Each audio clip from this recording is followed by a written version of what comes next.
Olá, gente, vamos falar de dialética, de pessoas que estão em crise na frente de um psicólogo. Como que a gente se comunica, quais as possibilidades que a gente tem. Ontem, na nossa segunda aula do workshop, a gente falou sobre a nossa estrutura clínica, nossas intervenções diante de pessoas em crise. Já dei o exemplo da crise apática, da crise psicótica, da crise ansiosa, né? E como você se estrutura clinicamente. Essa é uma linguagem que só o psicólogo pode ter, né? E é importante que a gente entenda a nossa sistemática, porque esse é o principal problema da gente não saber lidar com os pacientes, com as suas demandas no consultório. E hoje aqui na live, né, de quinta-feira, para que a gente possa aprofundar um pouco mais os temas, bater papo, eu quero falar um pouco mais desse tema. A gente vai falar de dialética, de possibilidade de falar, né? A dialética é uma técnica, né, que a gente tem. Existem várias formas, né, da gente fazer essa dialética e hoje a gente vai aprender um pouco mais. Então, a gente precisa também saber como falar com essa pessoa. E o acolhimento e a escuta tem muito a ver com a nossa didática de dialética, a forma como a gente vai se comunicar com essa pessoa. Quando uma pessoa chega com crise, a gente tem uma tendência de achar que a crise é uma coisa ruim, né? Porque a gente vê crise financeira, crise mundial, crise econômica, crise no casamento, crise tem um conceito que a gente não recebe de forma positiva, né? Só que na psicologia, crise é vista de uma forma positiva. Olha só que interessante. Pra gente, crise é uma oportunidade que a gente tem maior de ouvir aquela pessoa, de escutar aquela pessoa, de saber, de entender um pouco mais sobre aquela pessoa, porque crise é um sintoma mais relevante, mais exagerado, digamos assim, do que ela quer dizer. Então o sintoma é sempre uma comunicação, né, da nossa mente, da nossa psique sobre os nossos desejos, né? E isso é uma teoria psicanalítica, né? Então, gente, quando a gente vai falar com uma pessoa, né, vai responder uma fala desesperada de crise daquela pessoa, eu preciso minimamente ter um processo didático, teórico, conceitual sobre o que ela está dizendo. Quando a gente vai falar, por exemplo, uma pessoa que está tendo uma crise psicótica, né, ela está tendo alucinação ou tendo algum tipo de delírio, as pessoas têm a tendência de fazer com que a pessoa pare de ter. Por isso que às vezes, muitas vezes a psicologia, ela entra em embate às vezes com a própria medicina, né? Porque a medicina, ela tem a tendência de medicar para parar. Parou aquilo, só que não para aquilo, para aquela pessoa de desejar, para aquela pessoa de ser ela mesma, de interagir, de ter uma vida às vezes mais funcional, porque às vezes para parar uma crise, a gente sabe que todo o problema é multifatorial, né? A gente viu lá na aula 1, não existe um problema que é só de cunho médico, aí dá remédio, acabou, melhorou a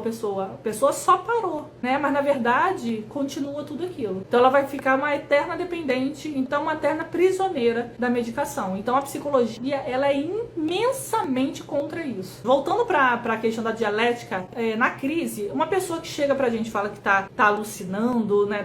Tá vendo coisas que a gente não tá vendo, tudo mais, a gente nunca deve negar aquilo, porque a gente não tá vendo, a gente sabe que não está ali, a gente sabe que tem diversos fatores, inclusive fatores neurológicos também, né? Podem ter ali, mas de qualquer forma essa pessoa está tendo, e ela pode estar com desespero, porque essa alucinação pode estar causando uma ansiedade nela, causando medo, né, nela, né? Causando uma desesperança, ou seja, uma tristeza, pode estar causando emoções muito ruins para essa pessoa viver em um eterno sofrimento, né? Então, essas alucinações, elas estão ali para a pessoa, uma verdade para a pessoa. A gente sempre trabalha com a verdade do paciente. A gente não trabalha com a verdade verdadeira. Pra gente não existe isso na psicologia. Pra gente, a gente não tá falando aqui de religião, né? Às vezes a pessoa traz uma religião, é a verdade sempre como aquela pessoa vivencia a religião dela, por exemplo, né? Então, como ela vivencia a verdade dela. Então, alucinações são verdades. Então, se essa pessoa tá falando uma verdade, eu preciso entender que verdade é essa. Sempre quando uma pessoa que tá tendo uma crise psicótica na minha frente, eu preciso conversar com essa crise. Eu preciso saber o que essa pessoa tá falando pra ela, essa pessoa que ela tá vendo. O que essa voz que tá falando pra ela tá falando pra ela. Porque, na verdade, essa alucinação é a própria manifestação dos seus desejos. É a manifestação dos seus medos, vontades, é a manifestação das suas vontades, né? Então ali é a melhor forma, o psicólogo é o melhor profissional para lidar com uma pessoa em crise psicótica, gente. É a melhor pessoa. Agora, o psicólogo precisa conhecer, não pode ter medo, tem que se trabalhar como ser humano para não ter preconceito, tem que saber psicoeducar os pais, os familiares. Vamos falar um pouquinho para finalizar da crise ansiosa, né? A gente falou das duas primeiras crises, vamos falar um pouquinho da crise ansiosa. A crise ansiosa, gente, está muito ligada a medo, né? A ansiedade está intimamente ligada a medo. Isso é uma análise cognitiva, né, que a gente tem. A gente falou de uma análise psicanalítica, e a gente está falando aqui agora de pessoas, gente, numa análise, né, cognitiva, de uma pessoa que tem medo, né, e não consegue enfrentar esse medo, e o medo causa ansiedade, né, esses dois sentimentos, as duas emoções estão intimamente ligadas, né, então a gente vai ter que interagir com o medo dessa pessoa, né. Numa dialética com uma pessoa com ansiedade, primeiro, né, a pessoa com ansiedade, ela tem sintomas físicos muito paralisantes, né, sintomas fisiológicos. Então a gente vai ter algumas técnicas comportamentais, como a gente falou lá na aula de ontem, né, técnicas de respiração, técnicas cognitivas, né, ou técnicas de atenção. As técnicas cognitivas, elas são perfeitas para pessoas com questões fisiológicas, né. Agora, só que aí depois a gente vai ter que interagir com esse medo quando essa pessoa começar já a voltar a si e poder falar com a gente, né? Então ela vai, você que é aluno, lá a gente tem, lá no VIP Class, a gente tem uma aula sobre aquela técnica do acalme-se.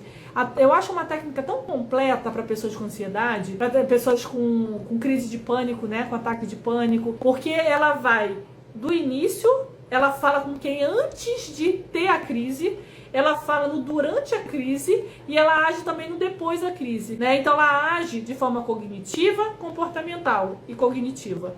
Então ela é muito completa, sabe? Então vocês podem conhecer também essa técnica, né? Mas é uma forma, gente, da gente fazer depois, entrar em contato com esse medo, também, né? Mostrando as possibilidades que essa pessoa tem, mas entendendo que ela não pode ser forçada, ela não pode ser minimizado esse medo. Muitas vezes a gente tem a tendência, né, as pessoas, a família tem a tendência de achar besteira, né, as coisas, e a pessoa acaba se fechando. A apatia tem muito disso, gente.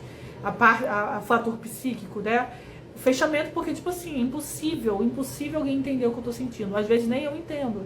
Então é impossível alguém entender, a pessoa murcha, ela vai murchando. Isso não é de uma hora para outra, né? De repente o comportamento de ficar isolado pode começar um dia, mas internamente esse isolamento já começou há muito tempo.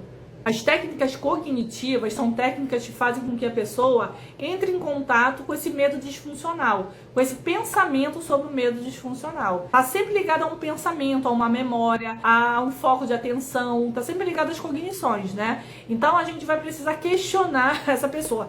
Ali na hora da crise, o questionamento não é a melhor forma da gente fazer. No processo de psicoterapia, na TCC, essa é a melhor forma, o RPD que a gente usa, um questionamento socrático. Mas ali, naquele momento, a gente pode até pegar algumas deixas para tranquilizar aquela pessoa, porque a gente já sabe que tem uma questão disfuncional. Lembra nas alucinações, que a gente não pode negar a alucinação quando a pessoa está em crise, principalmente quando ela está em crise. A gente não pode negar porque é a forma como ela está se comunicando e ela está em desespero. Na ansiedade é a mesma coisa, né? Às vezes a gente, dependendo do paciente, dependendo de como está a crise dele, a gente não pode negar aquele medo, a gente precisa proteger ele do medo. Ele tem que se sentir protegido a primeiro momento. Mas depois a gente pode começar com ele a questionar, né? E o questionamento socrático, ele é tipo assim, é a técnica perfeita para isso, para que a gente possa mostrar para ele possa enxergar se realmente aquilo tem uma evidência real, uma evidência lógica, racional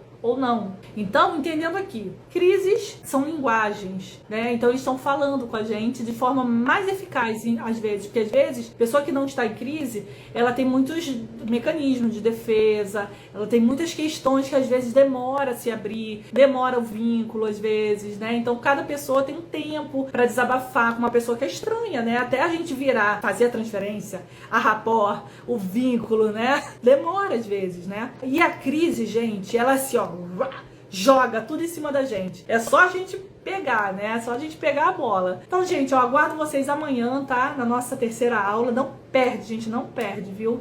Então, vai ficar aberto até domingo, ó. Beijo, gente. Tchau, tchau. Tchau, tchau, gente. Beijo.